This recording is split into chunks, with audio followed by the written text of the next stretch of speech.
गणेश जी, मैंने अपना कर्तव्य पूर्ण किया। राजा दंभ और उनकी पत्नी को विष्णु देव के वरदान स्वरूप पुत्र की प्राप्ति हुई, तो राजा मोरध्वज एवं उनकी पत्नी को पुत्री। नए संबंध, नए जन्म के साथ तुलसी और सुदामा की नई यात्रा आरंभ हो चुकी है। अब आपको तुलसी को पौधे के रूप में जन्म लेने हेतु मार्ग प्रशस्त करना होगा। पूर्व में जब मैं आया था तब आपने कहा था कि तुलसी एक ऐसे पवित्र पौधे के रूप में जन्म लेगी जिनकी पूजा हर आंगन में होगी, किंतु उनका जन्म तो एक चंचल बालिका के रूप में हुआ है प्रभु। देखिए, जो आपकी भक्त भी है।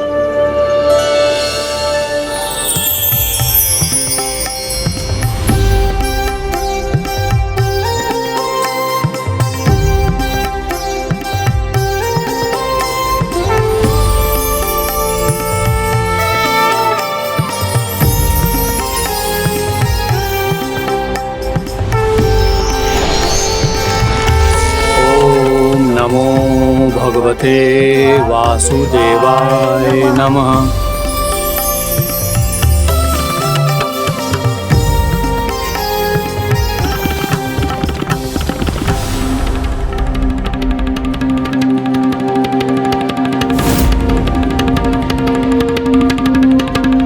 पुत्री, प्रभु का यही स्थान है। उन्हें कहाँ लेकर जा रही हो तुम? नहीं, प्रभु तो मेरे हैं। उनका स्थान और कहीं नहीं, मेरे साथ ही है और वो मेरे साथ ही रहेंगे सदा सदा के लिए।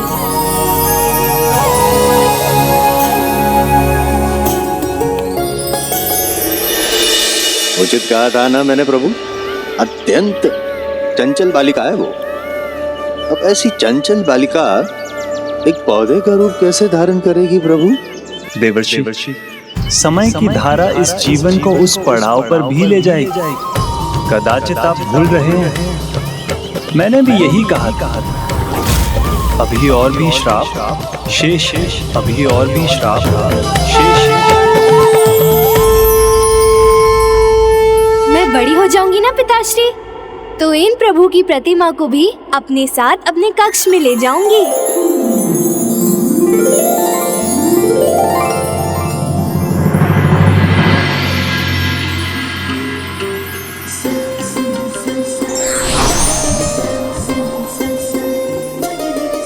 पुत्री, मैं प्रभु की पूजा के लिए कमल पुष्प लेने जा रहा हूँ। इतने समय में तुम प्रभु की प्रतिमा लेकर मत चली जाना। नहीं पिताश्री, मैं इन्हें क्यों लेकर जाऊंगी? एक दिन ना स्वयं प्रभु मेरे पास आएंगे। मेरा तो सर्वस्व प्रभु को न्योछावर है। मेरे मन मंदिर उन्हीं की मूरत है। पिताश्री, क्यों ना ऐसा करें, आप यहीं रुककर पूजा की तैयारी कीजिए और मैं जाकर कमल पुष्प ले आती हूँ। पुत्री, परंतु वहाँ जाकर तुम्हारी कोई उत्सुकता जाग उठी तो तुम कमल पुष्प लाना भूलोगी तो नहीं? नहीं नहीं पिताश्री, मैं शीघ्र ही लौट आऊंगी।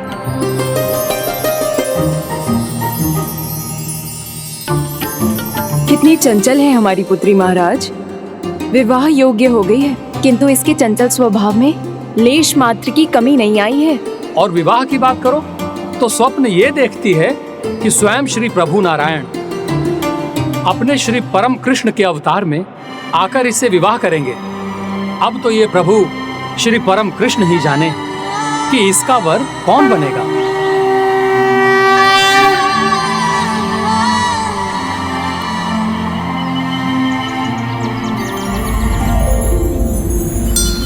इतने सारे कमल पुष्प है इस जलाशय में।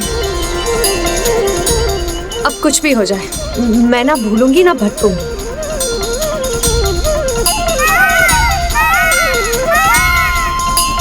मयूर,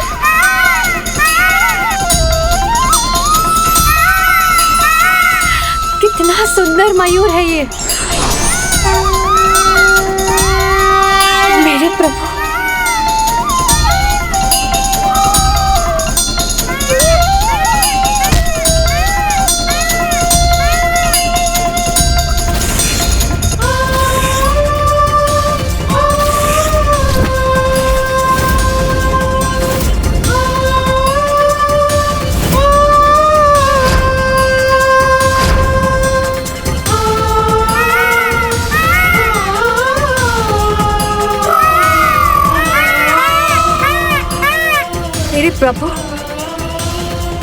प्रभु श्री कृष्ण है यहाँ।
पंख में लगाती हूँ यहाँ, और ये लगाती हूँ यहाँ।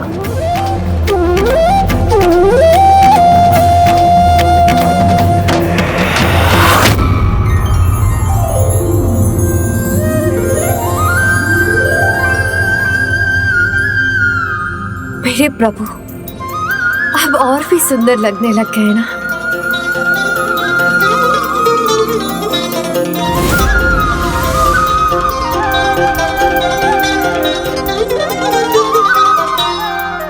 अद्भुत है ना, अद्भुत।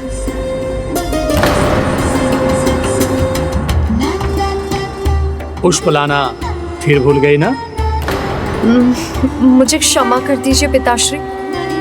वो क्या है ना, मुझे प्रभु के प्रिय मोर पंख दिखाई दिए, फिर मैं स्वयं को कैसे रोक सकती थी, तो उन्हें ही ले आई। मेरी प्रिय पुत्री तुलसी, चंचल स्वभाव की अधिकता भ्रमित कर देती है, लक्ष्य से भटकने पर विवश कर देती है।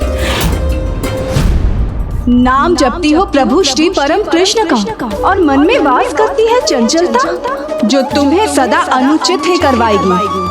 और तुमने तो इतना बड़ा लक्ष्य सोच रखा है, स्वयं प्रभु को पाने का।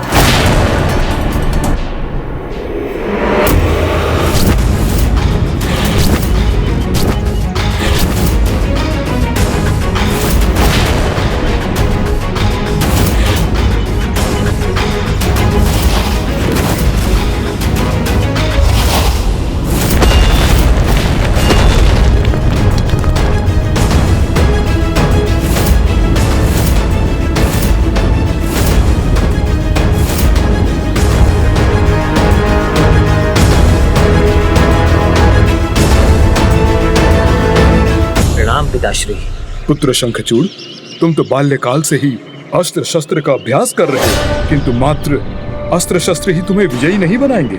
जब लक्ष्य बड़ा हो तो छोटा नहीं सोचना चाहिए, और लक्ष्य तक पहुंचने से पहले रुकना भी नहीं चाहिए। तुम्हें तो त्रिलोक विजेता बनना है, उसके लिए तुम्हें असीम बल, अनंत ज्ञान और एक बड़ा वरदान चाहिए, जिससे तुम देवताओं के अस्त्रों से ही नहीं अपितु स्वयं त्रिदेवों से भी सुरक्षित रहोगे।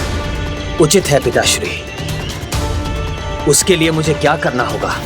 तुम्हें अपने मन को बहुत स्थिर रखना होगा पुत्री, अन्यथा अपने चंचल स्वभाव के कारण तुम इस लक्ष्य को कभी भी प्राप्त नहीं कर पाओगे। तो मैं क्या करूं पिताश्री? तो मैं क्या करूं पिताश्री? अपने चंचल मन, चंचल स्वभाव को कैसे नियंत्रित करके अपने लक्ष्य पर एकाग्र रहूं? तप से, क्योंकि तप ही एक ऐसा मार्ग है जिस पर चलकर मनुष्य कुछ भी प्राप्त कर सकता है। देखो पुत्र, अब तुम्हारा पुण्य स्थल पुष्कर की यात्रा करने का समय आ गया है। वहां जाओ और वहां जाकर ब्रह्मदेव की तपस्या करो और मनोवांछित वरदान प्राप्त करो। पुत्री, यदि तुम वास्तव में प्रभु को अपने वर के रूप में पाना चाहती हो तो तुम्हें अपने चंचल स्वभाव का त्याग कर माँ गंगा के पावन तट पर जाकर प्रभु श्री हरि नारायण की उपासना करो।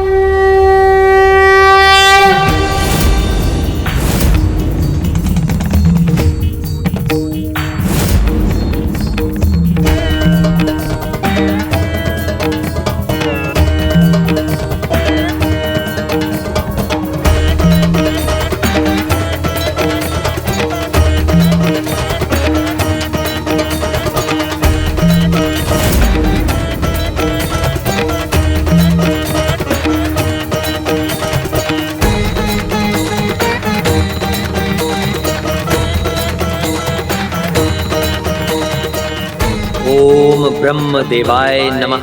ओम ब्रह्म देवाय नमः। ओम नमो भगवते वासुदेवाय नमः।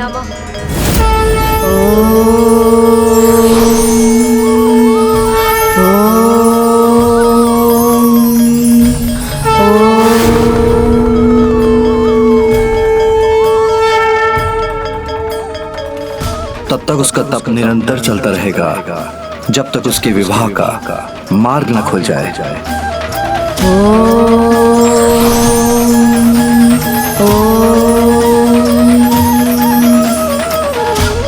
ओम ब्रह्म देवाय नमः। ओम ब्रह्म देवाय नमः।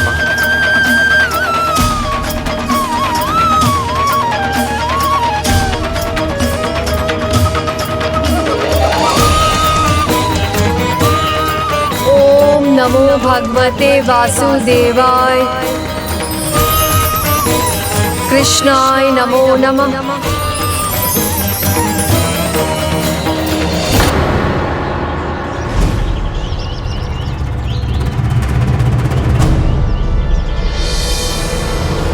मन में वास करती है चंचलता जो तुमसे सदा अनुचित ही करवाएगी। अभी एक मुख्य श्राप तो शेष है। ओम ब्रह्म देवाय नमः। ओम ब्रह्म देवाय नमः। यदि इसका तप सफल हुआ तो यह अजय हो जाएगा और इसे रोकना भी असंभव हो जाएगा। ओम नमो भगवते वासुदेवाय कृष्णाय नमो नमः।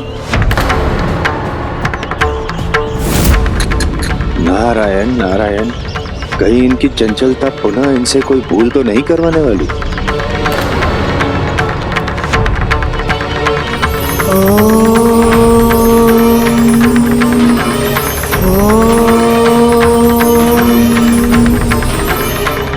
देखना यह है कि इसका तप सफल हो पाता है या नहीं।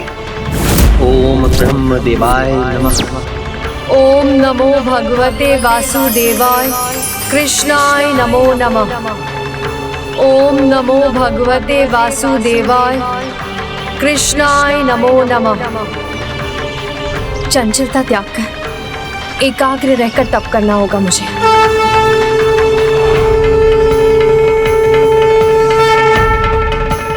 ओम नमो भगवते वासुदेवाय कृष्णाय नमो नमः।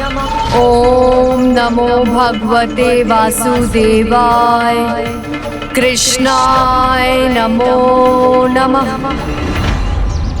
नारायण नारायण, मन की चंचलता पे नियंत्रण पाना इनके लिए सरल नहीं है।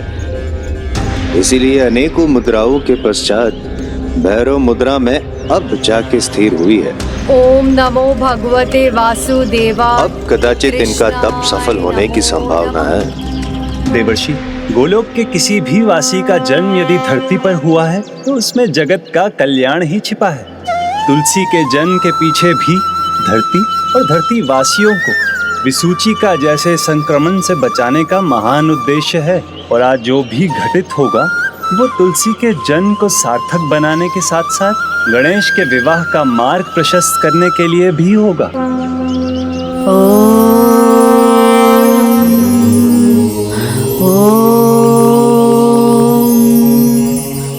ओम नमो भगवते वासुदेवाय कृष्णाय नमो नमः। ओम नमो भगवते वासुदेवाय कृष्णाय नमो। अब सब कुछ कुशल हो गया। नारायण नारायण प्रभु, अब मुझे भी आज्ञा दीजिए, चलना चाहिए। ओम नमो भगवते वासुदेवाय कृष्णाय नमो नमः। ओम नमो भगवते वासुदेवाय नारायण नारायण। नमो नमः। देवी तुलसी अचानक मुस्कुराने क्यों लगी है? मेरे प्रभु, आपकी वंशी की धुन सुनकर तो आपकी तुलसी अन्य सब कुछ भूल जाती है। बस फिर तो आप ही दिखाई देते हैं मुझे। ओम नमो भगवते वासुदेवाय कृष्णाय नमो नमः। ओम नमो भगवते वासुदेवाय कृष्णाय नमो नमः। ओम नमो वासुदेवाय कृष्णाय नमो नमः।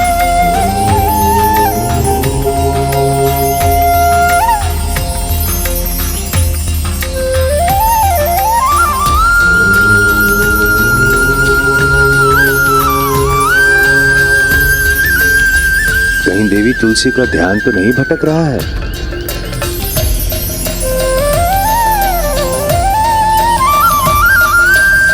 अवश्य किसी दिव्य शक्ति का प्रभाव है इन पर।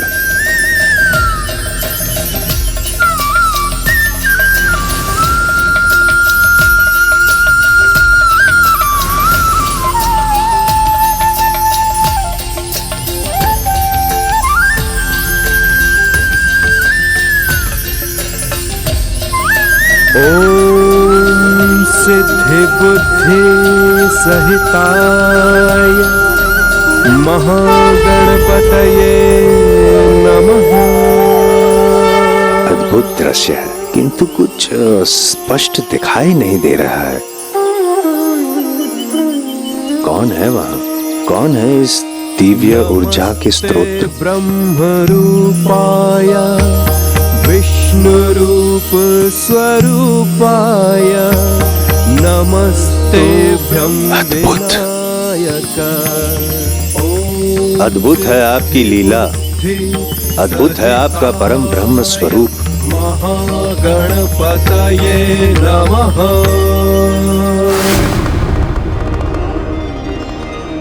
पुत्र गणेश का तप तो अपने चरम पर है, इसीलिए उसने परम ब्रह्म स्वरूप धारण किया है।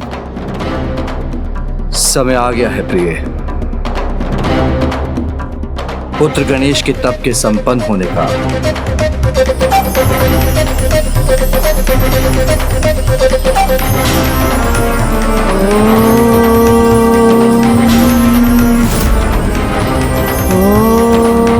ओम ब्रह्म देवाय नमः।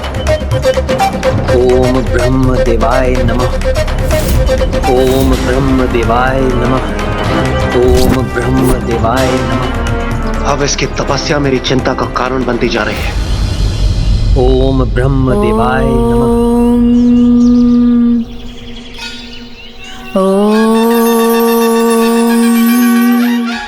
विघ्नहर्ता प्रथम पूज्य गणेश जी की तपस्या हमारे समस्त विघ्नों को दूर करेगी। विघ्नहर्ता प्रथम पूज्य गणेश जी ने अपना परम ब्रह्म स्वरूप अकारण धारण नहीं किया है। आपको शत शत नमन प्रभु।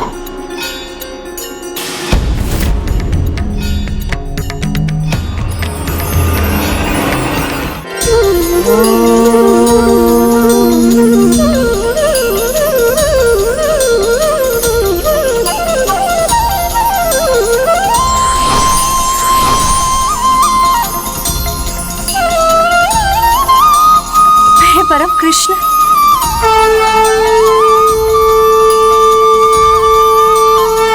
देवी तुलसी की एकाग्रता का भंग होना उचित नहीं।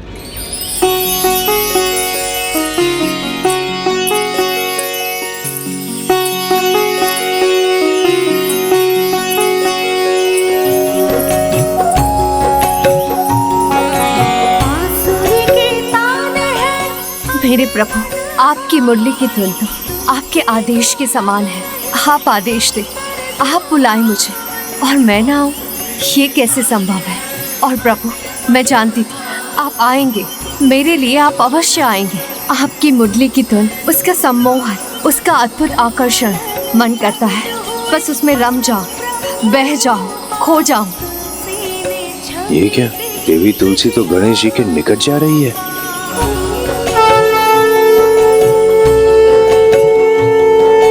गणेश अपने परम ब्रह्म स्वरूप में है। तप की ऊर्जा ने अद्भुत दिव्य स्वरूप धारण कर लिया है। अवश्य ही कुछ विशेष घटित होने वाला है।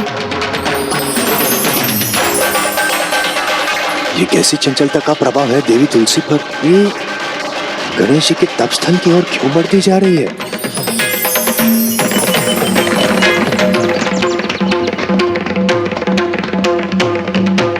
मुझे आशंका है तुलसी जो कर रही है वो उसे कहीं दंड का भागी ना बना दे।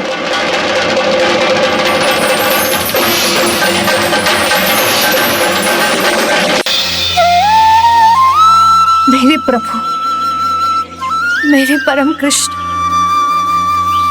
मेरा मन तो कब से आप में ही रमा हुआ है।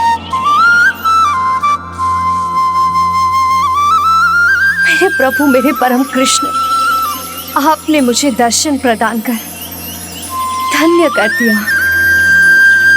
बाल्यकाल से आप ही की तो प्रतीक्षा कर रही हूँ प्रभु। अब तो लगता है ये एक जन्म की नहीं, जन्म जन्मांतर की प्रतीक्षा है प्रभु।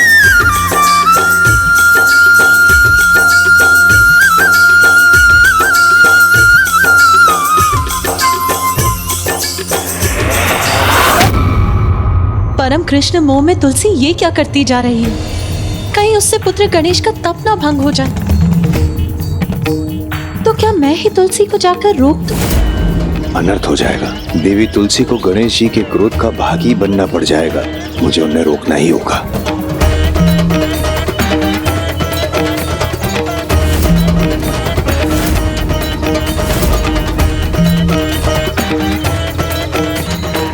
रुक जाइए प्रिय।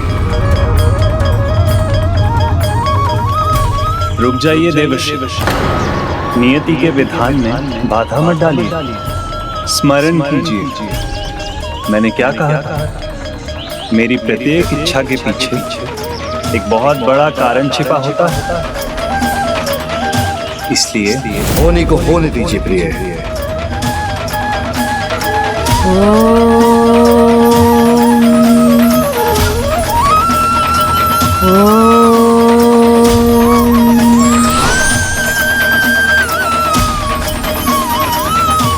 अद्भुत, सर्वथा अद्भुत। आपको शत शत नमन प्रभु।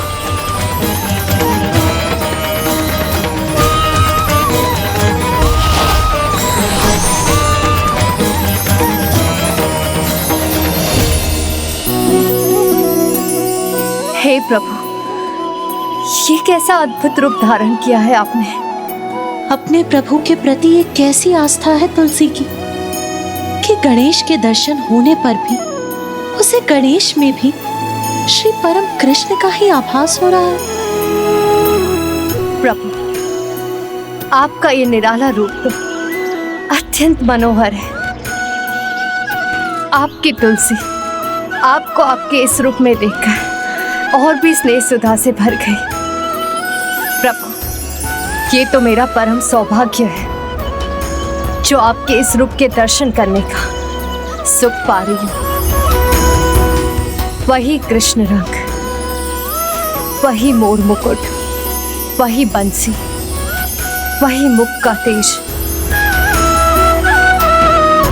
हे परम ब्रह्म गणेश जी, आपके दिव्य दर्शन प्रभु श्री कृष्ण रूप में पाकर हम धन्य हो गए।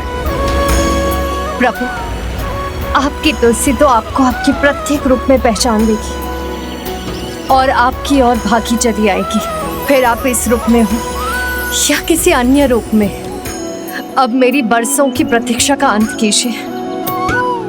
आप अपनी इस तुलसी को अपनी अर्धांगिनी के रूप में स्वीकार कीजिए।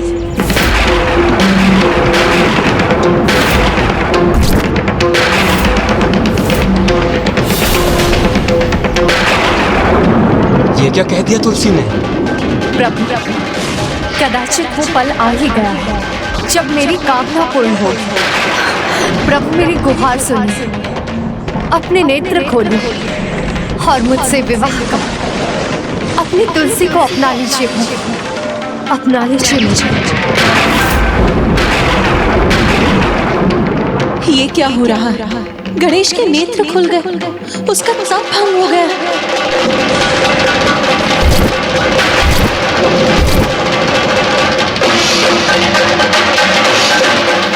प्रभु, आपने मेरी विनती सुन ली। आपकी स्नेहपूर्ण दृष्टि से आपकी तुलसी धन्य हो गई।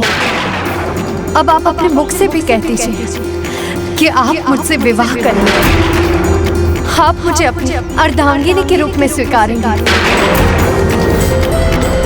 विवाह यही चाहती हैं ना आप, और इसके लिए आपने ना समय देखा, ना कार्य देखा, ना मेरी साधना देखी, ना धीरज धरा। अपनी इच्छा, अपने स्वार्थ के लिए एक तपस्वी का तप भंग किया है आपने। ये तो घोर उद्दंडता है। उद्दंडता? नहीं प्रभु, आपकी तुलसी आपके साथ उद्दंडता की कल्पना भी नहीं कर सकती। मेरे प्रभु श्री परम कृष्ण, ये मेरी उद्दंडता नहीं, ये तो मेरा प्रेम है प्रभु। मैं तो सदा से आपके प्रेम में रमी हूँ, अब और प्रतीक्षा नहीं कर सकती। मुझे स्वीकार कीजिए स्वामी, स्वीकार कीजिए मेरे प्रेम भरे आग्रह को प्रभु। प्रेम नहीं देवी, ये भ्रम है आपके मन का। आपके आराध्य श्री परम कृष्ण और मैं एक तत्व अवश्य है, किंतु फिर भी एक दूसरे से पृथक हैं, भिन्न हैं। किंतु प्रभु, तत्व ही तो सत्य है। जल हिम हो या बाष्प, रहता तो जल ही है ना। जब मुझे आप में मेरे प्रभु श्री परम कृष्ण दिखाई दे रहे हैं, तो मैं आप में और उनमें क्या भेद करूं? नहीं देवी, ये भ्रम ही है आपका। एक तत्व होते हुए भी जल, हिम और वाष्प के गुण भिन्न हैं। क्या प्यास लगने पर आप वाष्प का पान कर सकती हैं? क्या हिम से आप स्नान कर सकती हैं? इसलिए तत्व एक है, किंतु कारण भिन्न है। आप उसमें भेद ना कर सकी, यही आपका भ्रम है, जिसे मैं सर्वथा अस्वीकार करता हूँ, जिसे मैं सर्वथा अस्वीकार करता हूँ। नहीं प्रभु, तुलसी का सरल प्रेम जो सत्य दिखा रहा है, आप उसे क्यों नहीं मान रहे प्रभु? आप ही मेरे परम कृष्ण हैं, मेरे आराध्य भी और मेरे स्वामी भी। इसलिए अब मेरी विनती को स्वीकार कीजिए प्रभु, मेरा जीवन सार्थक कीजिए, मुझसे विवाह कीजिए प्रभु, मुझसे विवाह कीजिए प्रभु, मुझसे विवाह कीजिए।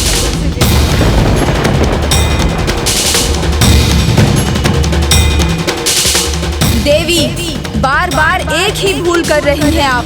मैं विवाह की कोई इच्छा नहीं रखता, आजीवन ब्रह्मचर्य व्रत का पालन करने का इच्छुक हूँ। और आप मेरे स्पष्ट करने पर भी बार बार विवाह का प्रस्ताव रख रही हैं, वो भी मेरी तपस्या भंग करने के पश्चात। मेरा क्रोध मत जगाइए देवी, जाइए, चली जाइए यहाँ से। आपका ये उद्दंड आचरण कहीं आपको मेरे श्राप का भागी ना बना दे, इसलिए आपसे पुनः आग्रह करता हूँ, चली जाइए यहाँ से, इसके पहले कि मैं आपको श्राप दे दूँ।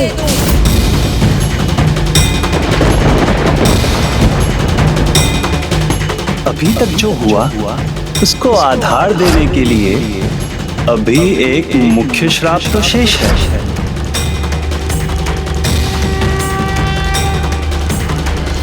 प्रभु, जब से चेतना पाई तब से प्रभु श्री परम कृष्ण के प्रति समर्पण का भाव है मेरे मन में।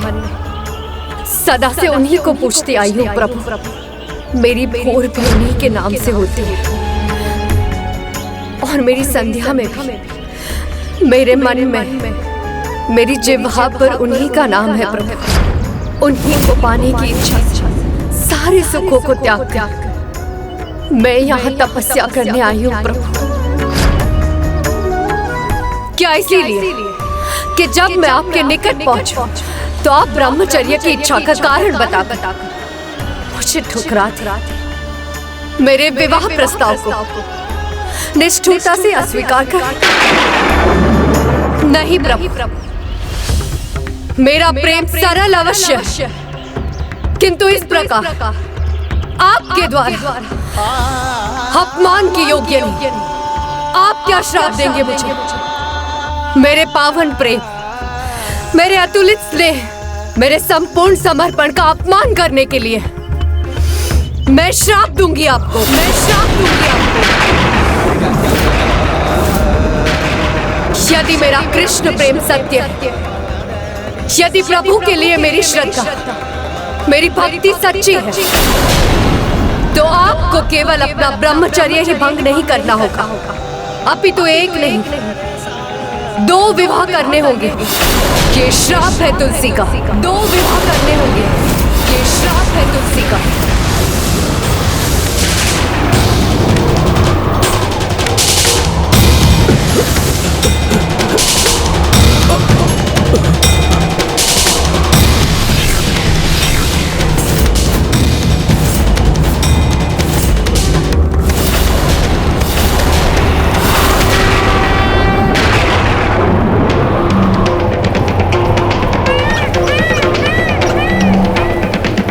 देवी, आज आपने एक के बाद एक भूल की है। पहली भूल, जब आपने अपना तप भंग किया। दूसरी भूल, जब आपने एक तपस्वी को उसका तप भंग करने पर विवश किया। तीसरी भूल, जिन प्रभु परम कृष्ण के प्रति आप तन मन धन से समर्पित होने की बात कहती हैं, उन्हें भूलकर किसी अन्य को विवाह प्रस्ताव दे दिया। और चौथी भूल, मुझे ब्रह्मचर्य व्रत का पालन करने की इच्छा रखने वाले बालक को 2 विवाह करने का श्राप दे दिया।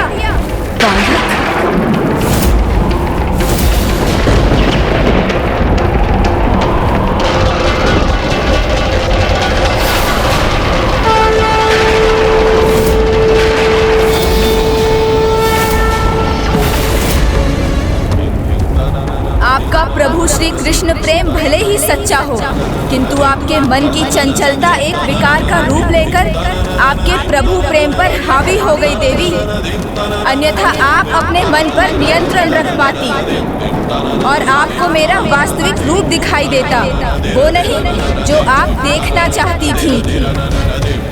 और आप मुझे देखते ही पहचान जाती कि मैं कौन हूँ।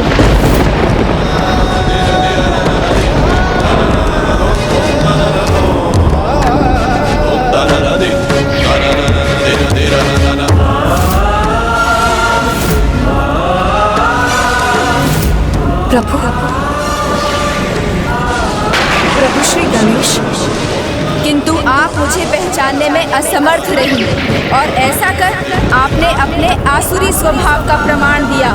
आपका मेरे अर्थात गणेश पूजा में कोई स्थान नहीं होगा।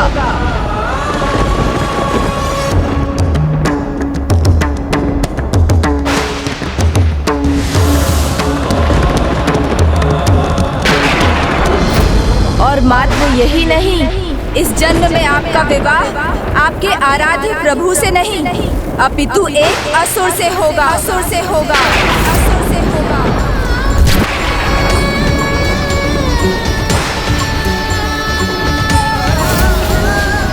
मैं तुम्हें श्राप देती हूँ कि तुम भूलोक पर मानव रूप में जन्म लोगी और तुम्हारा विवाह एक असुर से होगा। चंचल स्वभाव की अधिकता भ्रमित कर देती है, लक्ष्य से भटकने पर विवश कर देती है।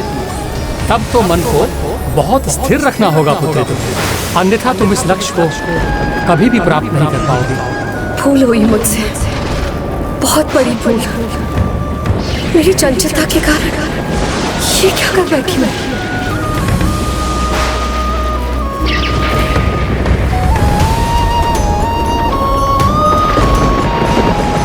मुझे क्षमा कीजिए गजानन, मैं तो समझी थी मेरे मन में मेरे प्रभु श्री परम कृष्ण का वास, मेरे मन मंदिर में उन्हीं की छवि है। किंतु मेरी चंचलता के कारण मैं मेरा मन मंदिर दूषित हो गया और ये सब मेरा दोष है, मेरा ही दोष है प्रभु। अब आपसे श्रापित हो गई, मैं प्रभु श्री परम कृष्ण के साथ से वंचित हो जाऊंगी तो मेरे जीवन का क्या लाभ प्रभु? प्रभु आप मुझ पर कृपा कीजिए, आप मुझे कोई और दंड दे दीजिए, मैं सह लूंगी, किंतु ये श्राप लौटा लीजिए आप।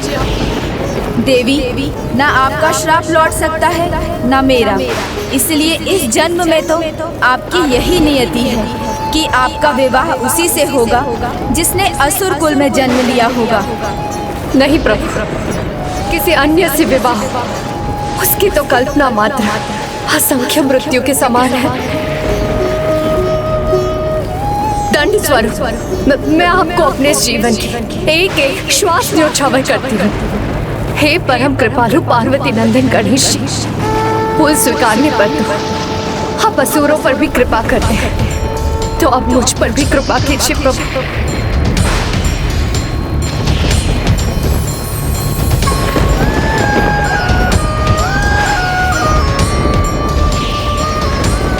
प्रभु आप तो क्षमा कर्म है, क्षमा सागर है, क्षमा के धाम है, तो मुझे भी क्षमा दान दे प्रभु।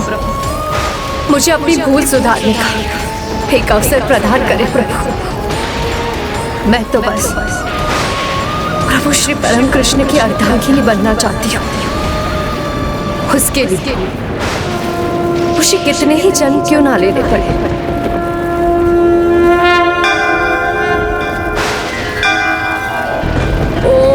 वक्रतुंडेक गणपते वर वरद सर्व जन्म में वशमाने नमः। ओम वक्रतुंडेक गणपते वर वरद सर्व जन्म में वशमाने नमः।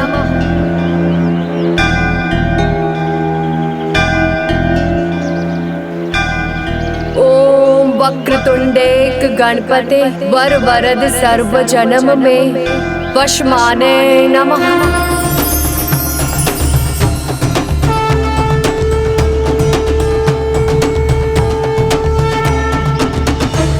देवी, अपनी भूल स्वीकार कर सच्चे मन से की गई क्षमा याचना और अपने प्रभु, अपने आराध्य के प्रति आपकी अटूट स्नेह और उनकी पत्नी बनने की आपकी प्रबल आस से मैं अत्यंत प्रभावित हूँ। किंतु तब भी अपने शाप को रोकना मेरे लिए संभव नहीं।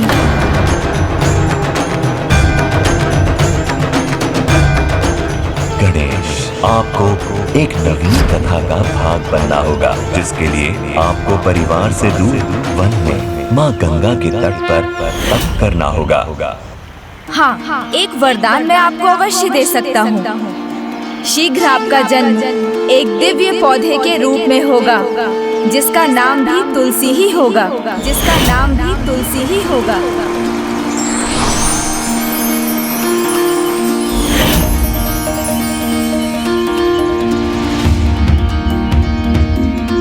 प्रभु की कोई लीला अकारण नहीं होती। मैं समझ गया प्रभु, आपकी इस लीला के पीछे जगत कल्याण का बड़ा उद्देश्य है।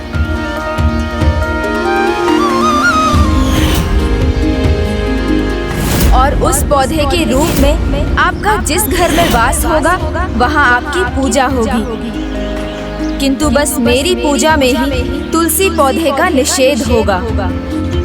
वो पौधा जो सकारात्मक ऊर्जा, शुभता और औषधीय गुणों से परिपूर्ण होगा, जो विसूचिका जैसी महामारियों से लड़ने की रोग प्रतिरोधक शक्ति देगा और प्राणियों की देह में प्राण वायु का संचार करेगा। और उस दिव्य पौधे के रूप में आप पर आपके प्रभु, आपके आराध्य की कृपा भी होगी। देवी तुलसी, आप इस दिव्य पौधे के रूप में प्रभु श्री कृष्ण के शालीग्राम रूप की अर्धांगिनी बनने का सौभाग्य प्राप्त करेंगी।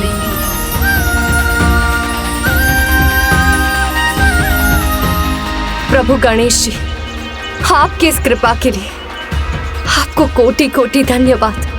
किंतु सर्वप्रथम श्राप के प्रभाववश आपको एक असुर की पत्नी बन पूर्ण श्रद्धा से पतिव्रत धर्म का पालन करना होगा और इसके भी पूर्व अपनी भूल को सुधारने के लिए आपको अपने अपूर्ण तप को संपन्न करना होगा और वो तभी पूर्ण होगा जब कोई आपके पास विवाह का प्रस्ताव लेकर आएगा, जिस प्रकार आप मेरे पास आई थी। मैं समझ गई प्रभु, तो मुझे आज्ञा दीजिए ताकि इस जन्म में तो नहीं किंतु अगले जन्म में मैं प्रभु श्री परम कृष्ण को पाने के लिए अपनी तपस्या कर सकूं। कल्याण हो, आपका तप सफल हो। धन्यवाद प्रभु।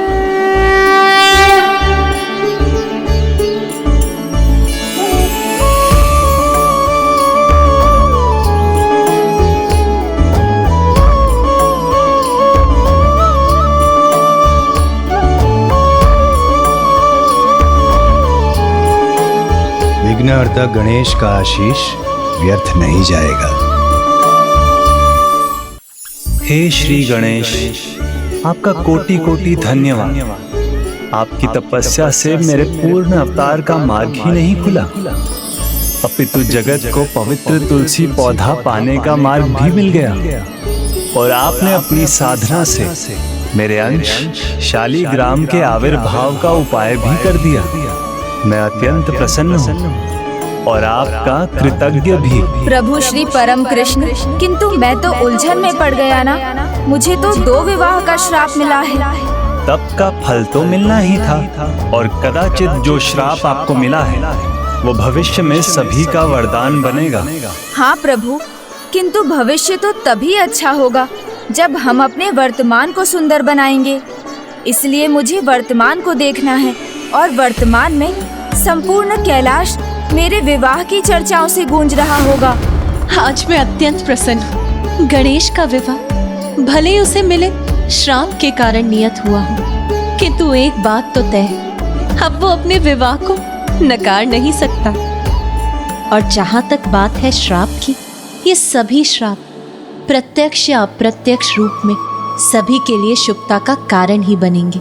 और देवी तुलसी को दिए गए गणेश के आशीर्वाद के कारण शीघ्र हर घर आंगन में तुलसी का पौधा लहलहाएगा, जो शुभता और स्वास्थ्य का प्रतीक बन प्रत्येक गृह को निरोग करेगा।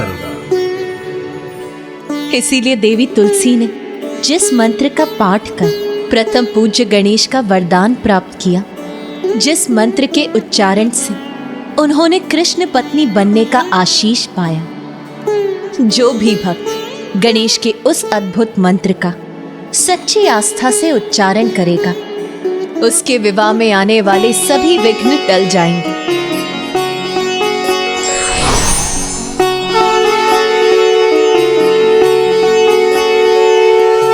जय गणेश जय गणेश जय गणेश देवा, माता जाकी पार्वती पिता महादेवा।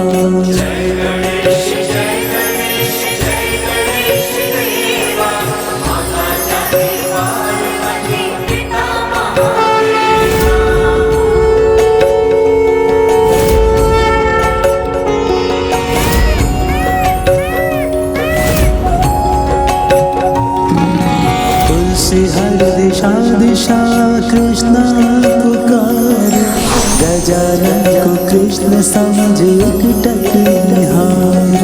क्या को क्या दिखलाए प्रेम मन धीरा, कंचन को कांच समझे कांच को हीरा। तब गणेश ने फल के दर्शन कराए, तुलसी के सब दृष्टि दोष मिटाए। तुलसी गजानन से वरदान पाए, धन्य हुई धारा के खिलाई मुस्कुराए।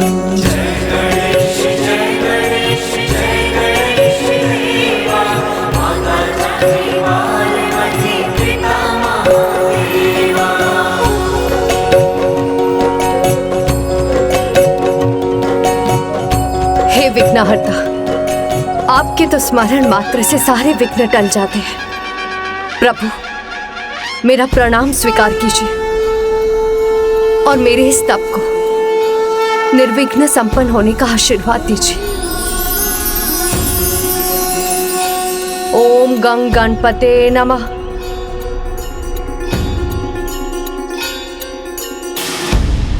ओम नमो भगवते वासुदेवाय नमः।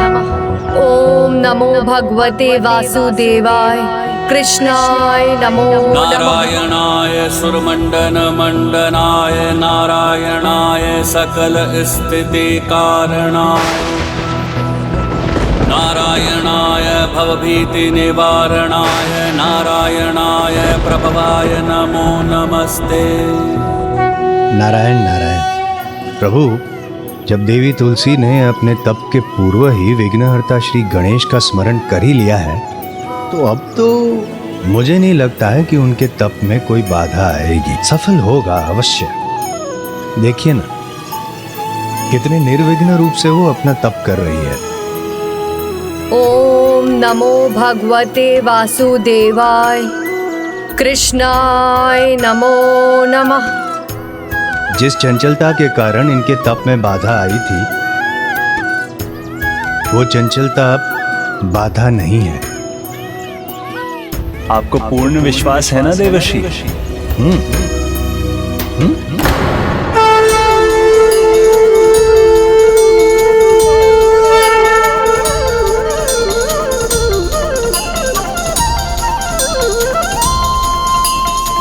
प्रभु परम कृष्ण ने अपनी बांसुरी अधरों से लगाई है।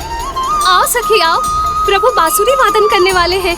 छोड़ो सब काम और चलो मुरलीधर की मुरली की धुन में खोने। ओम नमो भगवते वासुदेवाय। कृष्णाय नमो नमः। बांसुरी वादन करने वाले हैं। चलो चलो विलंब मत करो। ओम नमो भगवते वासुदेवाय। कृष्णाय नमो नमः। चलो चलो शीघ्रता करे। नमो भगवते वासुदेवाय। नारायण नारायण। देवी तुलसी की ये कैसी परीक्षा ले रहे हैं प्रभु?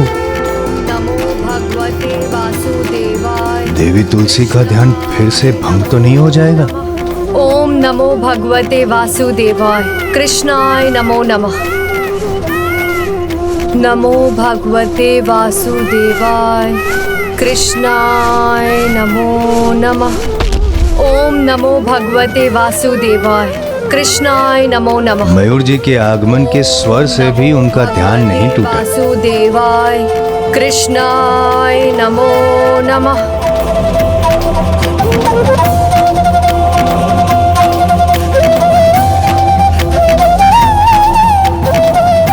ओम नमो भगवते वासुदेवाय। कृष्णाय नमो नमः। मेरा विश्वास उचित ही था। इस बार देवी तुलसी का ध्यान कदापि भंग नहीं होगा।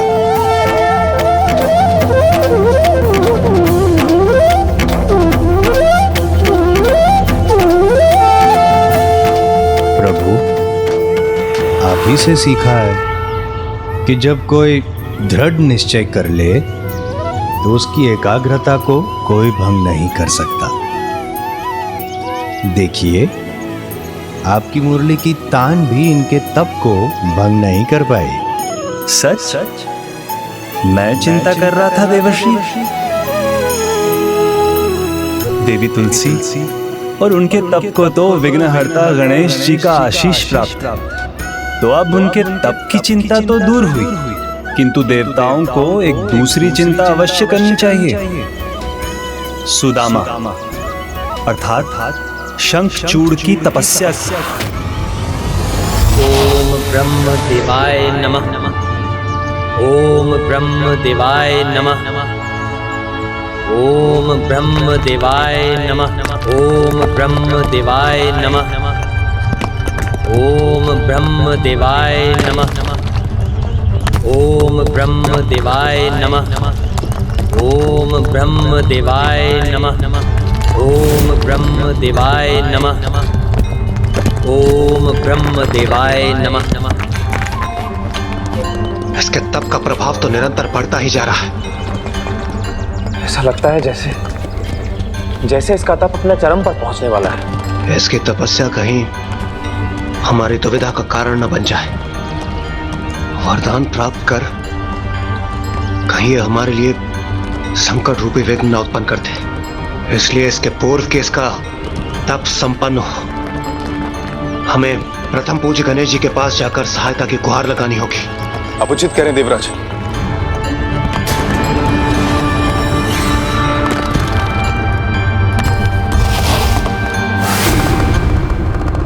माँ, समाचार शुभ हो तो आनंद कितना बढ़ जाता है ना?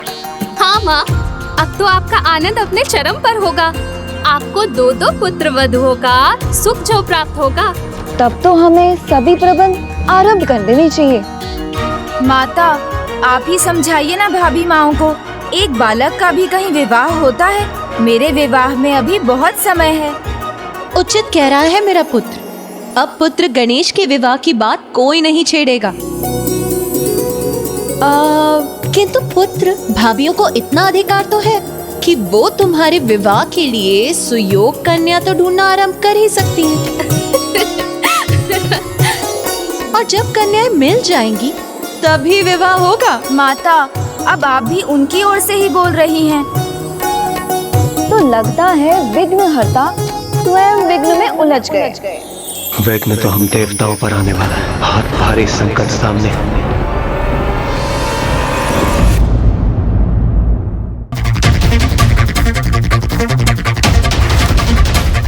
देवराज का प्रणाम स्वीकार कीजिए माता। प्रणाम। प्रणाम पिताश्री। पिताश्री, ऐसा क्या विघ्न आने वाला है जिसकी चिंता आपको यहाँ तक खींच लाई? शंखचूड़।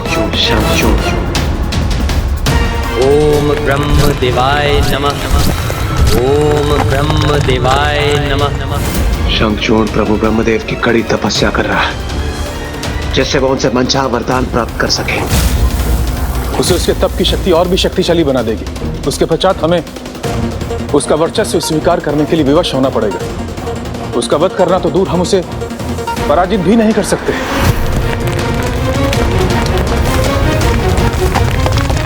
इस शंखचूड़ नामक विघ्न को अब आप ही टाल सकते हैं। विघ्नहर्ता प्रथम पूज्य गणेश जी, हमारी सहायता कीजिए, हम पर कृपा कीजिए प्रभु। जो अपने तप को पूर्ण एकाग्रता, निष्ठा और श्रद्धा से करते हैं, उन्हें उनके तप के फल से वंचित नहीं रखा जा सकता। इसीलिए शंखचूड़ को भी अपने तप का फल अवश्य मिलेगा। हाँ देवराज, तप के फल का अधिकार पाने से तो मैं भी शंखचूड़ को नहीं रोक सकता। और अब तो सोच विचार का भी समय नहीं, क्योंकि अब उसका तप चरम पर पहुंचकर संपन्न होने वाला है। ओम ब्रह्म देवाय नमः। ओम ब्रह्म देवाय नमः। ओम ब्रह्म देवाय नमः। ओम ब्रह्म देवाय नमः। ओम ब्रह्म देवाय नमः। ओम ब्रह्म देवाय नमः। ओम ब्रह्म देवाय नमः। ब्रह्मलोक पर ये कैसा संकट छाया है? ओम ब्रह्म देवाय नमः। ओम ब्रह्म देवाय नमः। नहीं, संकट नहीं, ये तो मेरे भक्त के तप का प्रभाव है।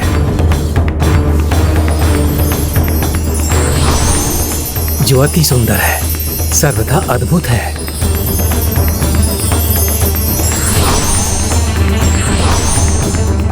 ओम ब्रह्म देवाय नमः। आंखें खोलो पुत्र शंखचूड़।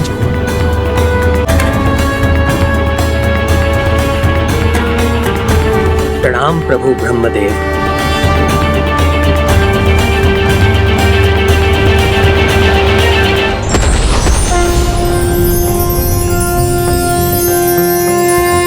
सर्वे भवन्तु सुखिनः। पुत्र शंखचूड़, मैं तुम्हारी तपस्या से बहुत प्रसन्न हूँ और मैं तुम्हें 3 वरदान देना चाहता हूँ।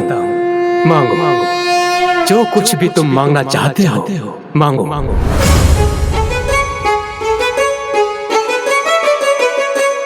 शंखचूड़ का प्रणाम स्वीकार कीजिए प्रभु ब्रह्मदेव। आज आपके दर्शन पाकर आपका ये भक्त धन्य हो गया। मैं तो बस अपने पिता की इच्छा पूर्ण करना चाहता हूँ और वो मुझे त्रिलोक विजेता के रूप में देखना चाहते हैं। वो मुझे त्रिलोक विजेता के रूप में देखना चाहते हैं। तो उसके लिए 3 वरदान मांग लो। तो हे प्रभु ब्रह्मदेव, मुझे मेरा पहला वरदान दीजिए कि मैं अगले 2 जो भी वरदान मांगू वो आपके और मेरे सिवाय कोई और ना सुन सके, और मेरे इन वरदानों को आप किसी और के आगे प्रकट नहीं करेंगे, सदा गुप्त रखेंगे। तथास्तु, तथास्तु। यदि इसके वरदान गुप्त रहेंगे तो हमें यह कैसे ज्ञात होगा कि इसने अपने दूसरे और तीसरे वरदान में ब्रह्मदेव से मांगा क्या है? प्रभु, मुझे मेरा दूसरा वरदान दीजिए कि मैं देवताओं के विरुद्ध अजय हो जाऊं।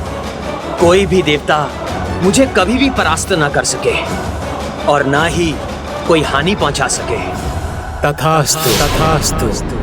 मैं तुम्हें कृष्ण कवच प्रदान करता हूँ जो सदा तुम्हारी रक्षा करेगा। उसे स्वयं नारायण भी नहीं भेज सकते, और यदि संयोग से वो कभी तुम्हारे पास से खो जाता है तो भी मैं और नारायण तुम्हें कोई क्षति नहीं पहुंचाएंगे, क्योंकि तुम हमारे परम भक्त हो। किंतु यदि महादेव स्वयं तुमसे युद्ध करने आ गए तो फिर कदाचित उनके हाथों तुम्हारी मृत्यु होगी।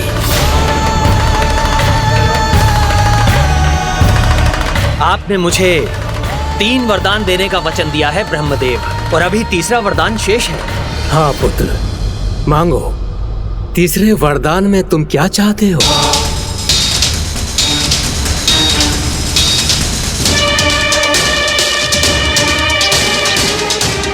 अमृतत्व। ब्रह्मदेव, आप मुझे अमृतत्व प्रदान करें। इसने ब्रह्मदेव से ऐसा क्या मांग लिया जिसे सुनकर स्वयं ब्रह्मदेव स्तब्ध हो गए? उसने अवश्य कुछ ऐसा मांगा है देवराज जो ब्रह्मदेव के लिए भी प्रदान करना असंभव है।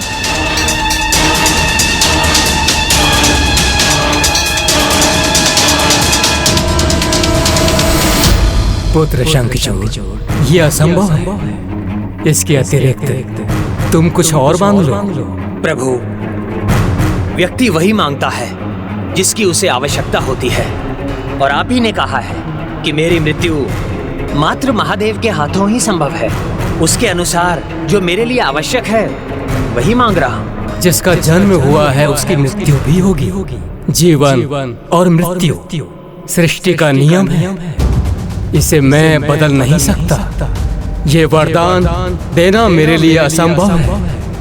ये नियम और धर्म के विरुद्ध है। धर्म के विरुद्ध तो आपके द्वारा आपके वचनों से पलटना भी है प्रभु। आपने मुझे 3 वरदान देने का वचन दिया है और उसे पूरा करना आपका धर्म है।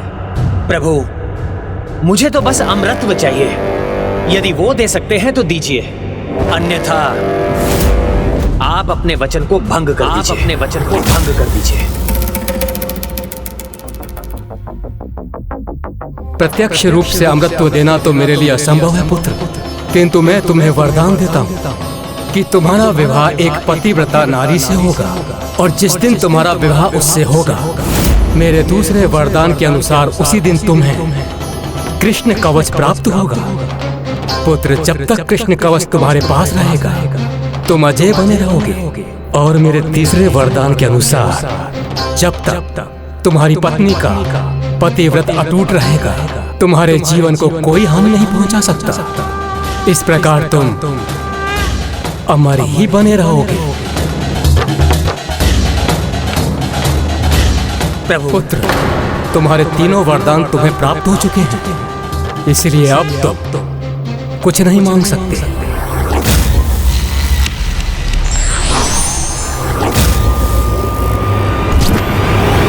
हे गजानन, ब्रह्मदेव ने ससुर को ऐसा कौन सा वरदान दिया होगा? आप निश्चिंत रहिए देवराजेंद्र। वरदान कोई भी हो, उसका लाभ तभी होगा जब कर्म अच्छे होंगे, क्योंकि कर्म अच्छे हो तो श्राप भी वरदान बन जाते हैं, और कर्म अच्छे ना हो तो वरदान भी श्राप में बदलकर काल को ही निमंत्रण देते हैं, मृत्यु का कारण बन जाते हैं।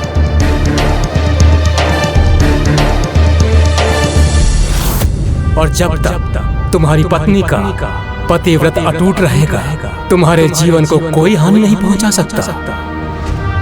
कर्म अच्छे होंगे तो पतिव्रता स्त्री कभी कुछ अनुचित नहीं करेगी, अर्थात वो ही मेरा कवच बनेगी और मुझे कोई क्षति नहीं पहुंचने देगी।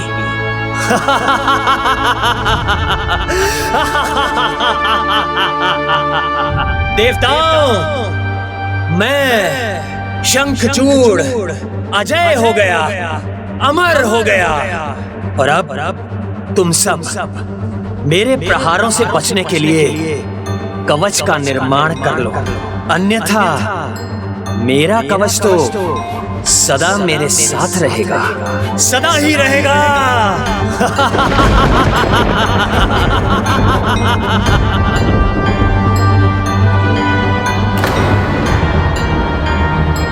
किंतु ब्रह्मदेव तो अपना कार्य अधूरा ही छोड़कर चले गए। उन्होंने ये तो बता दिया कि मेरा विवाह एक पतिव्रता स्त्री से होगा, किंतु उन्होंने मुझे ये नहीं बताया कि वो स्त्री मिलेगी कहाँ।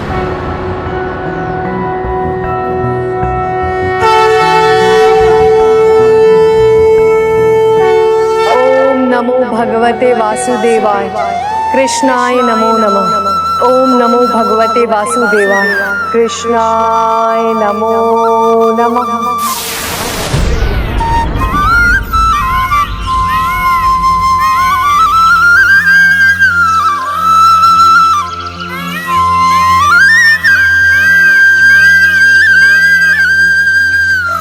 कदाचित तुलसी पौधे के आविर्भाव का दूसरा चरण संपन्न होने का समय आ गया। तो अब प्रभु घटनाओं का क्रम आगे बढ़ा रहे हैं। इतना कठोर तप किया और अब योग्य कन्या को ढूंढने का कार्य भी स्वयं मुझे ही करना होगा।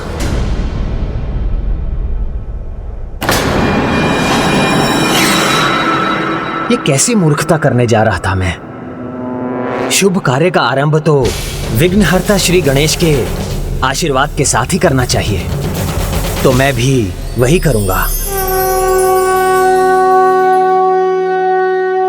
वक्रतुंड महाकाय सूर्यकोटि समप्रभा निर्विघ्नं कुरु मे देव सर्वकार्येषु सर्वदा।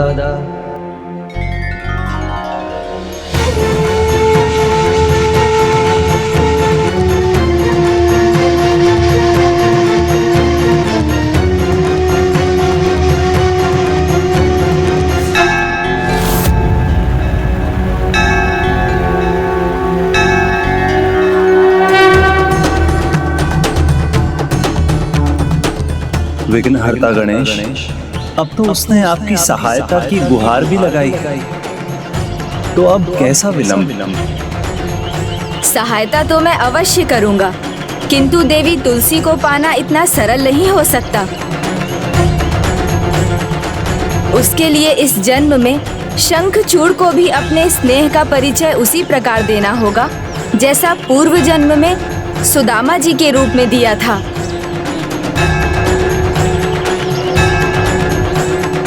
हे प्रभु गणेश जी, कहाँ किस दिशा में जाऊं? ये संकेत देने की कृपा कीजिए।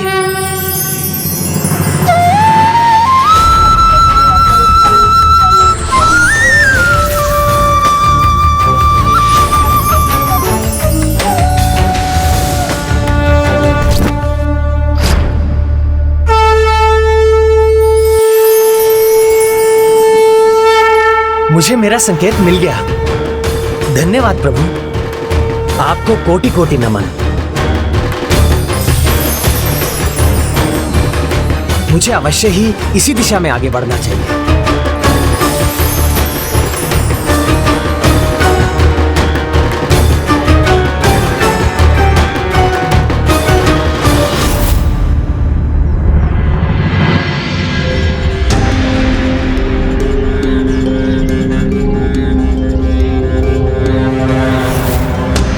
इस मार्ग पर तो कटीली झाड़ियां हैं, नुकीले पत्थर हैं।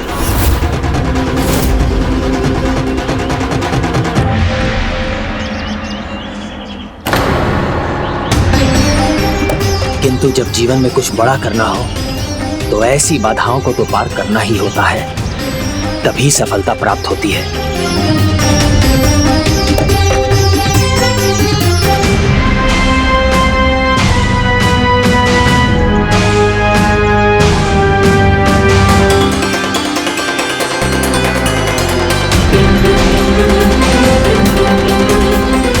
तो शंखचूड़ देवी तुलसी को पाने के लिए सभी कष्ट सहने को तैयार है।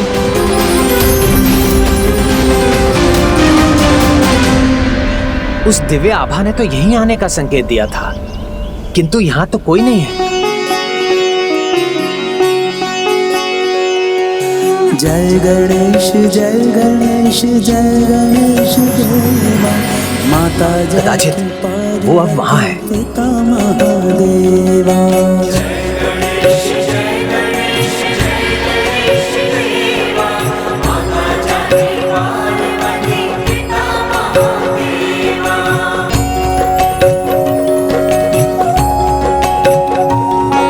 शंखचूड़ चले जिधर गणपति चलाए, नियति निर्धारित दिशा में बढ़ाए। ये मार्ग तो और भी भयंकर कठिनाइयों से भरा है। जब कठिनाई भयंकर लगे तो समझो लक्ष्य निकट है, अर्थात मैं उचित मार्ग पर हूँ।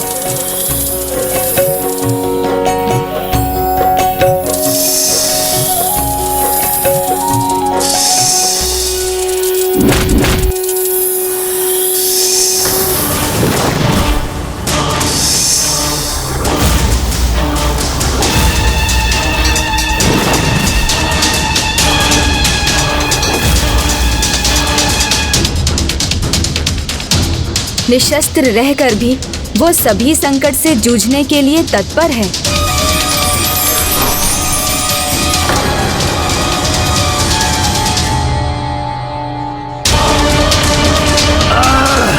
ये कैसा परिहास हो रहा है मेरे साथ? क्या कोई मुझे भ्रमित करने का प्रयास कर रहा है?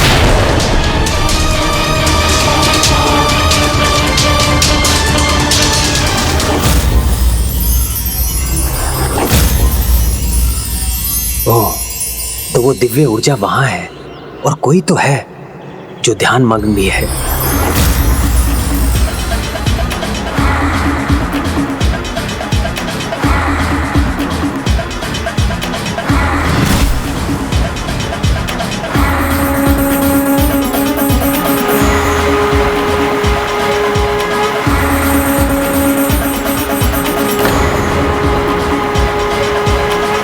इस नदी का जल तो अत्यंत शीतल है, किंतु जल की शीतलता से मैं अपने निश्चय से पलटने वाला नहीं हूं।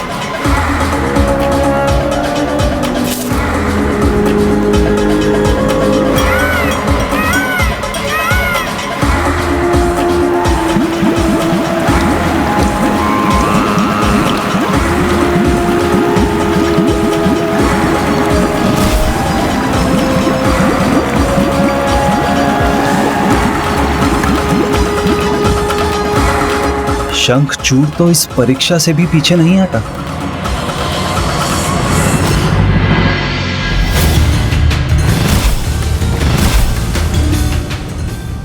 तो क्या ये भी मेरा भ्रम ही था?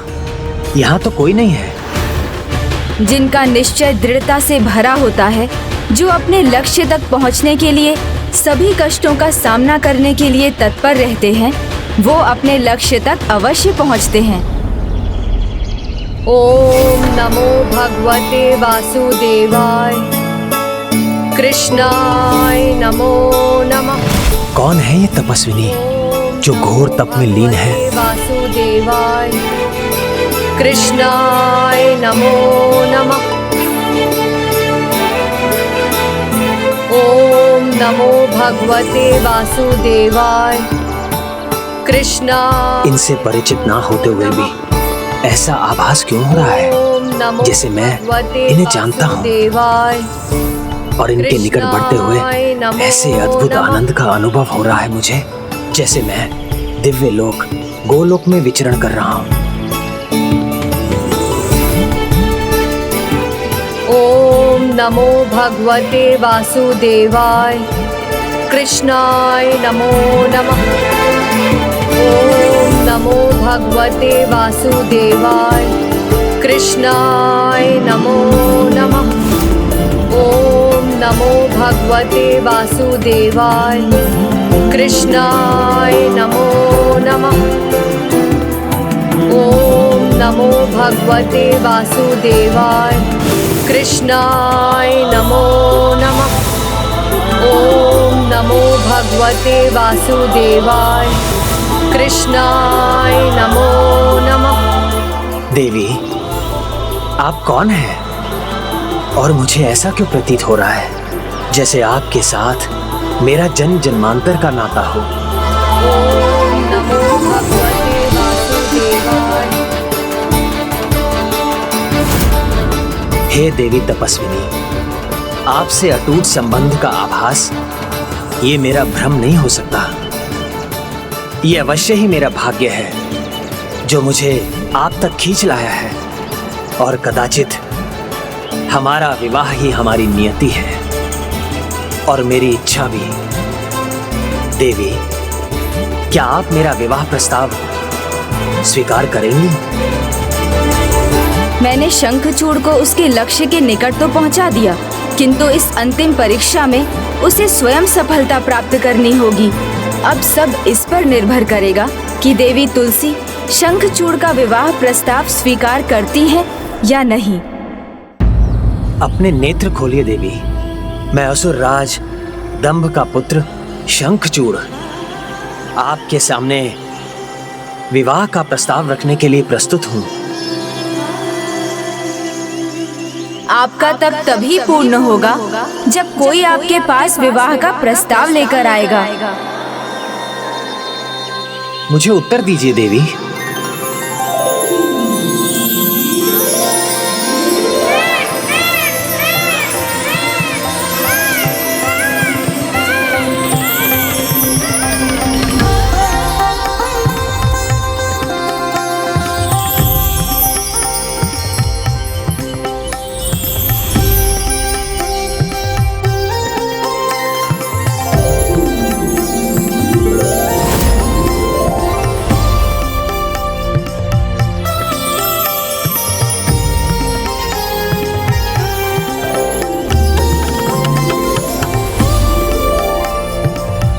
इन देवी को देखकर तनिक भी ऐसा नहीं लग रहा कि जैसे आज मैंने पहली बार इन्हें देखा है। कुछ तो है, कहीं पूर्व काल का।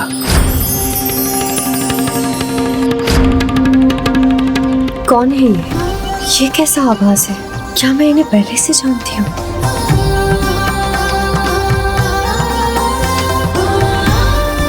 इनके शीश पर मयूर पंख की शोभा।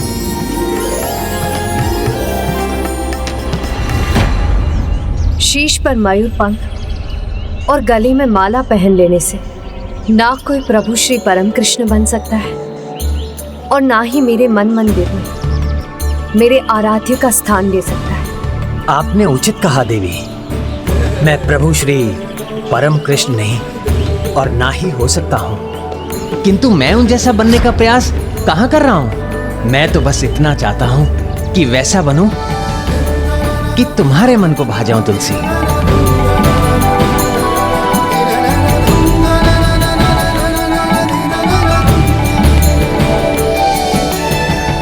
किंतु इतना अवश्य समझ गया हूं कि नियति ने ऐसा रास रचाया है और हम दोनों को मिलाया है।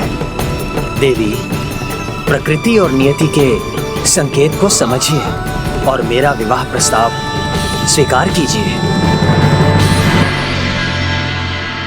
नारायण नारायण। स्वार्थ सिद्धि की भावना लेकर चलने वाले शंखचूड़ के मन में भी देवी तुलसी को देखकर पावन स्नेह की भावना जाग उठी है, जिससे इस जन्म में वो अछूता था ना प्रभु। देखिए ना, अब तो वो अपनी रक्षा के लिए भी देवी तुलसी का लाभ उठाने का विचार भूल गया है।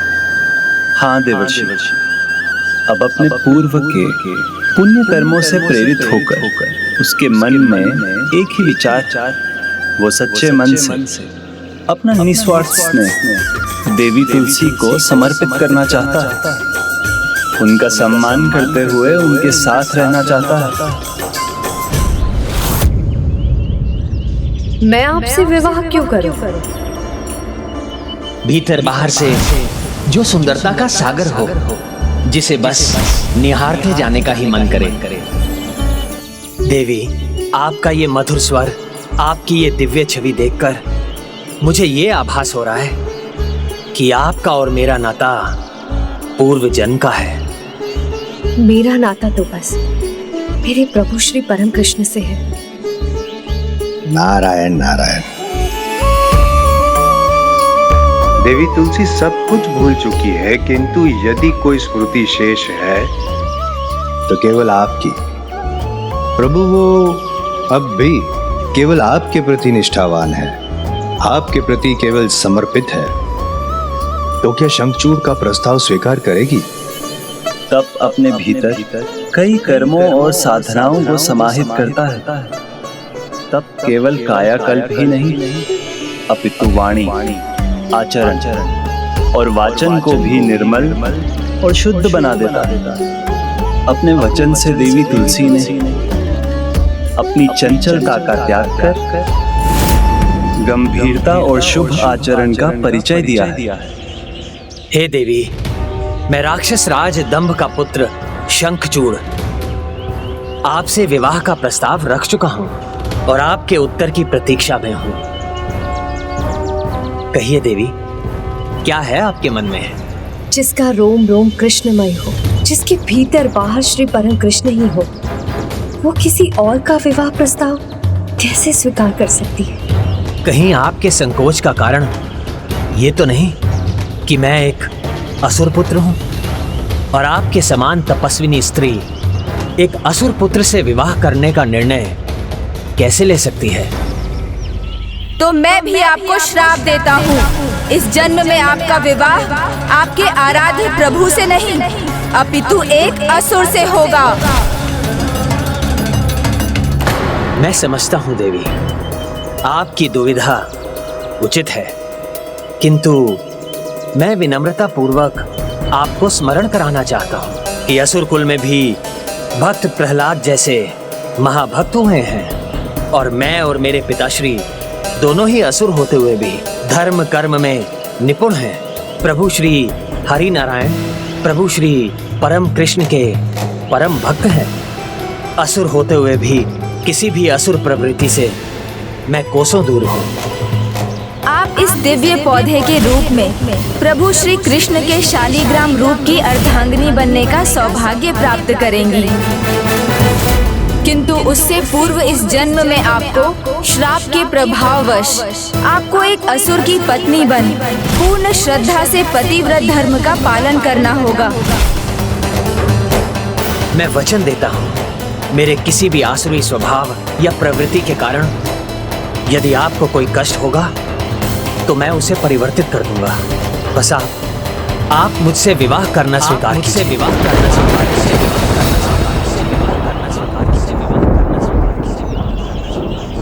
मुझे स्वीकार है, मुझे स्वीकार है, मुझे स्वीकार है, मुझे स्वीकार है।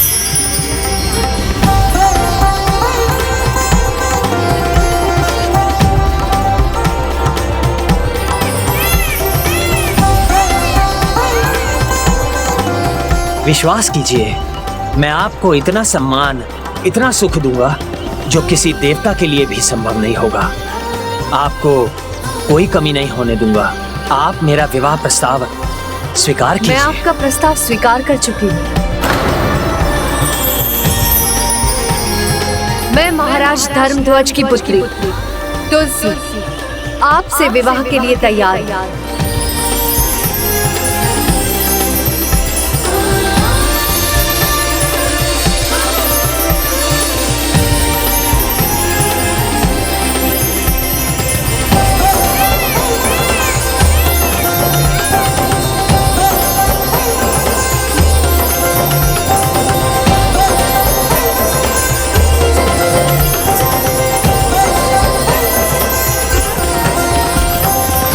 आपने हाँ कह दिया तो मुझे ऐसा अनुभव हो रहा है जैसे जन्म जन्मांतर की मेरी एक अति विशिष्ट इच्छा पूरी हो गई हो।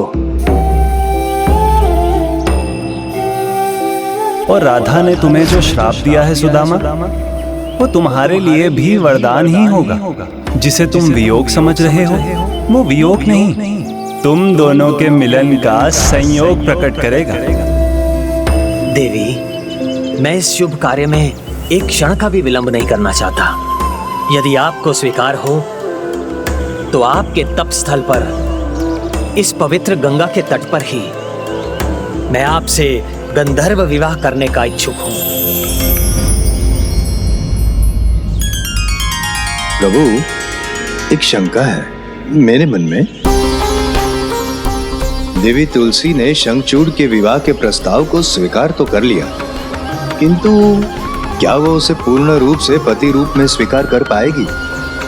पूछ इसलिए रहा हूं प्रभु, क्योंकि आज भी देवी तुलसी के मन में आपके लिए निष्ठा है और आपकी अर्धांगिनी बनने की प्रबल आस भी। उनका पतिव्रत ही इस जन्म में देवी तुलसी की परीक्षा है, और इसी के परिणाम स्वरूप वो प्रभु गणेश जी के वरदान के अनुसार पावन तुलसी पौधे में परिवर्तित होंगी।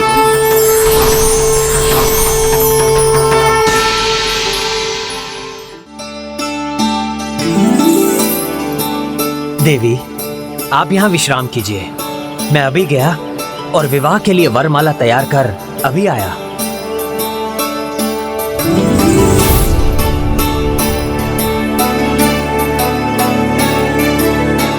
ये तो जैसे पहले प्रभु श्री परम कृष्ण की बांसुरी है।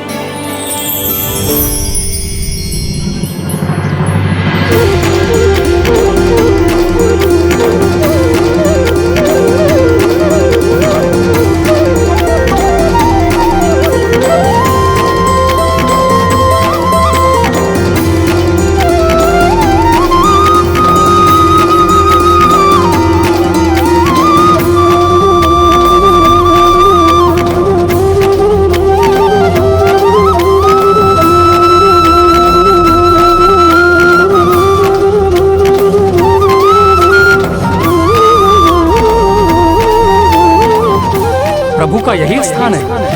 उन्हें कहाँ लेकर जा रही हो तुम? उनका स्थान और कहीं नहीं, मेरे साथ ही है और वो मेरे साथ ही रहेंगे सदा सदा के लिए। एक दिन ना स्वयं प्रभु मेरे पास आएंगे।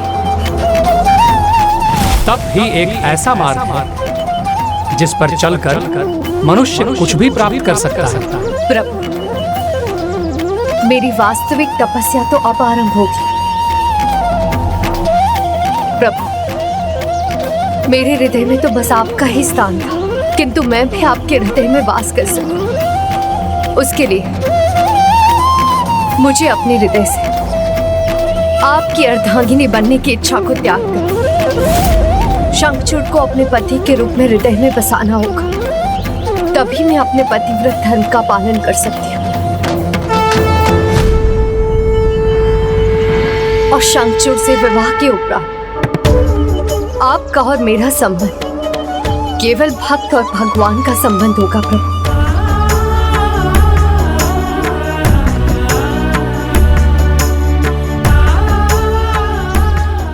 शंखचूड़ से विवाह के पश्चात अगले जन्म में प्रभु श्री कृष्ण के शालिग्राम स्वरूप के साथ आपका विवाह होगा। और मुझे आशीर्वाद दीजिए प्रभु कि अगले जन्म में मुझे आपका ही सानिध्य पाने का सौभाग्य मिले। अगले जन्म में अवश्य ही आपको ये सौभाग्य प्राप्त होगा। ये आपको मेरा आशीष।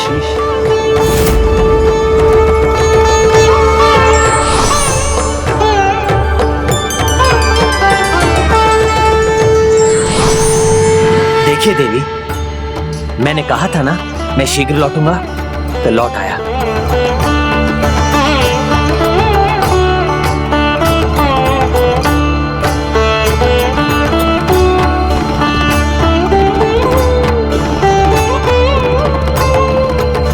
ये लीजिए देवी।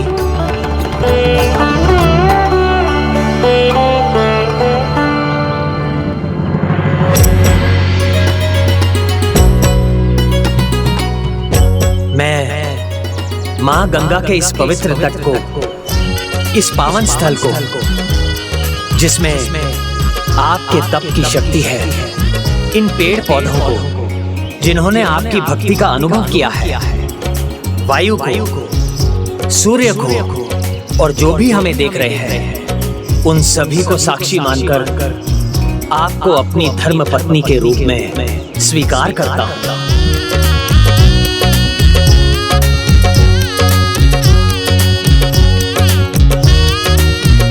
मैं भी अपने प्रभु श्री परम कृष्ण की भक्ति और उनके प्रति अपनी आस्था को साक्षी मानकर आपको अपने पति के रूप में स्वीकार करती हूं।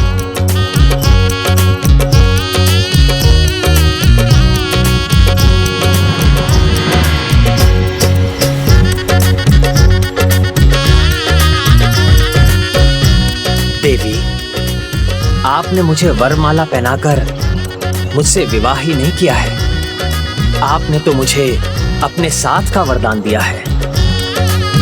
मैं तो आपको पाकर धन्य हो गया। तुलसी, तुलसी, कि तुम्हारा विवाह एक पतिव्रता नारी से होगा, और जिस दिन तुम्हारा विवाह उससे होगा, मेरे दूसरे वरदान के अनुसार उसी दिन तुम्हें कृष्ण कवच प्राप्त होगा। अब वो समय आ गया है जब कृष्ण कवच प्रदान करने का वरदान फलीभूत होगा।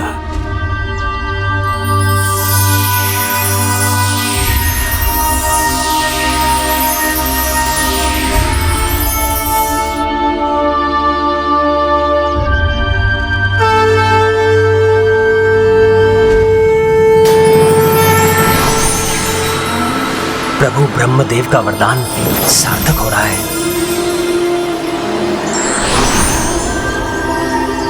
आपका और मेरा संबंध केवल भक्त और भगवान का संबंध होगा प्रभु।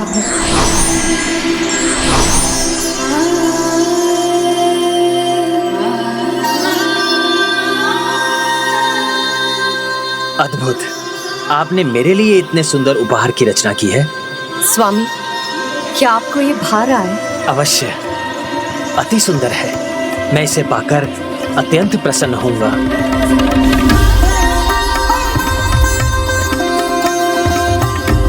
ये मात्र एक उपहार नहीं है, ये तो मेरे प्रभु श्री परम कृष्ण है, जिन्हें मैं आपको दे रही हूँ। इनका आशीर्वाद सदा आपकी रक्षा करेगा। नारायण नारायण, सब कुछ कितना कुशल मंगल है। चंचलता से रहित देवी तुलसी स्थिर है, गंभीर है। और शंखचूड़ देखिए ना, असुर होते हुए भी आसुरी प्रवृत्तियों से रिक्त है। दोनों विवाह में सुखी है, अर्थात सब शुभ शुभ है। अर्थात अंत भला तो सब भला। अंत और आरंभ के अंतर्नाद से भ्रमित ना होइए देवर्षि, ये तो केवल देवी तुलसी के भाग्य का आरंभ है, और आरंभ में किसी को क्या ज्ञात हो सकता कि आगे उसके साथ क्या हो। तो इस विवाह के परिणाम से भी दोनों अज्ञात हैं। किंतु प्रभु, सब शुभ ही होगा ना, सुखमयी होगा ना। स्मरण कीजिए, देवी तुलसी ने अपने तप के आरंभ में और शंखचूड़ ने देवी तुलसी को ढूंढने की यात्रा के आरंभ में विघ्नहर्ता श्री गणेश को स्मरण किया था, किंतु विवाह के पहले ही दोनों उन्हें भूलने की भूल कर बैठ गए। जो विघ्नहर्ता है, प्रथम पूजनीय है, उनका स्मरण पूजन नहीं किया, तो फिर ये विवाह विघ्न रहित कैसे हो सकता है? तो क्या प्रभु देवी तुलसी को पुनः एक श्राप प्राप्त होगा? ये तो समय ही बताएगा कि किसे श्राप मिलेगा। कदाचित पुनः मैं ही श्राप का भागी बन जाऊं।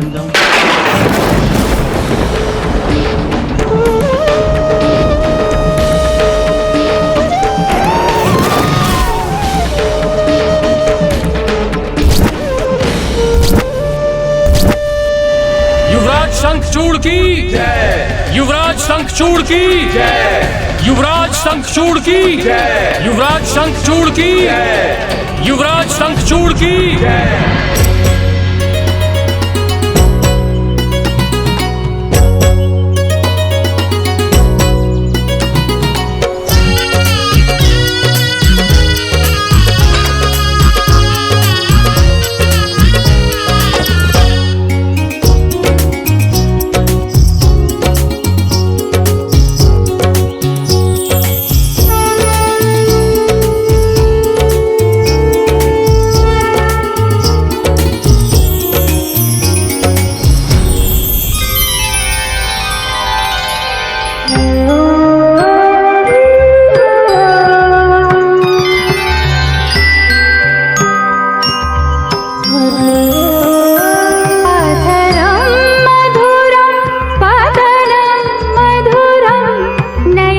आश्चर्य, यहाँ तो सब कुछ कृष्णमयी है। यहाँ तो चारों ओर मेरे प्रभु कृष्ण ही कृष्ण है।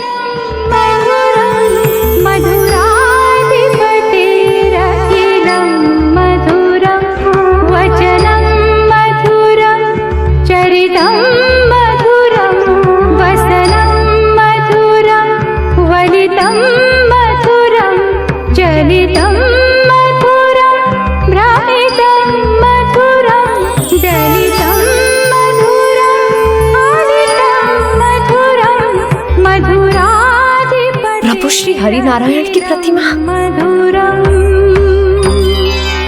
आज मेरे लिए बड़ा ही गौरव और आनंद का दिन है।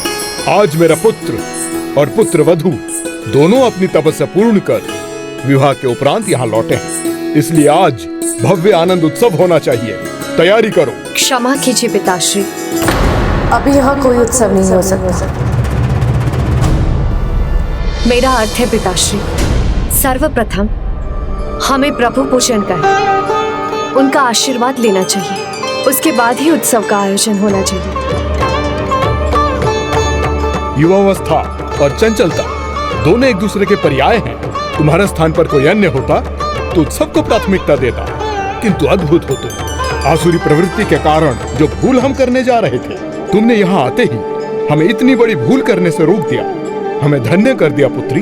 शुभ कार्य का आरंभ हरि नाम से ही होना चाहिए। प्रणाम प्रथम पूज्य गणेश जी। प्रभु, हम कदाचित व्यर्थ में ही चिंता कर रहे थे। शंखचूड़ और उसके पिता पहले से ही प्रभु श्री हरि नारायण के परम भक्त हैं और प्रभु परम श्री कृष्ण के उपासक भी हैं, और अब तो उनके साथ देवी तुलसी भी। और उनकी भक्ति के प्रभाव से इन असुरों की असुरी प्रवृत्ति भी क्षीण पड़ जाएगी और वो धर्म के कार्य में लीन हो जाएंगे।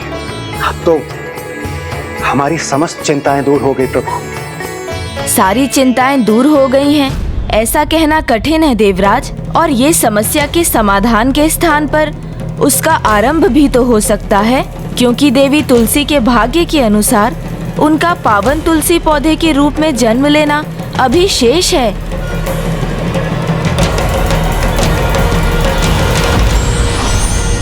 वास्तविक तब बाध्य गतिविधियों से अपनी देह को कष्ट देना नहीं, वरन अपने अंतस की आकांक्षाओं और मन पर नियंत्रण करना है।